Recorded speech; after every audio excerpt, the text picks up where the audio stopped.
Kabut asap yang akhir-akhir ini melanda hampir sebagian wilayah di Sumatera dan Kalimantan terjadi akibat kebakaran lahan. Diduga kebakaran lahan tersebut akibat ulah oknum perusahaan yang ingin merambah lahan dengan biaya minim, yakni dengan pembakaran lahan. Menteri Agraria dan Tata Ruang dan Kepala Badan Pertanahan Nasional BPN Ferry Murshidan Baldan di sela-sela peluncuran serangkaian kegiatan peringatan Hari Agraria dan Tata Ruang Nasional Hantaru 2015 memastikan Kementerian ATR dan BPN juga berkomitmen untuk menanggulangi persoalan kebakaran hutan dan lahan di Pulau Sumatera dan Kalimantan yang dampaknya merugikan masyarakat luas. Dalam konteks kebijakan terkait kebakaran lahan, Ferry menyerukan ada 17 perusahaan yang mendapat izin hak guna usaha HGU akan direview. Review tersebut meliputi berapa area lahan yang dikelola mengalami kebakaran dan menunggu dari proses pemadaman api dan penghilangan asap yang masih dilakukan hingga saat ini.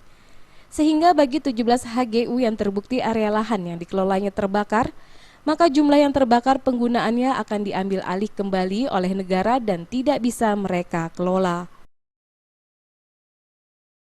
Kebijakan ini kita orientasikan untuk ke depan, sehingga di depan itu seluruh pemegang HGU akan tidak bersikap lebih aktif.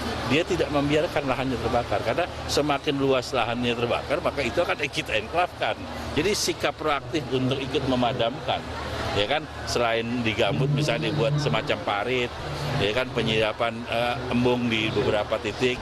Nah, kita juga mendorong supaya ada peran aktif dari pemegang HGU ini, ya kan. Ada 17 inventarisasi kita, tapi kita belum masih menunggu area luasan yang harus kita keluarkan karena itu data. Ya kan, datanya di lapangan kita dapatkan dari Kementerian Kehutanan, juga dari BNPB.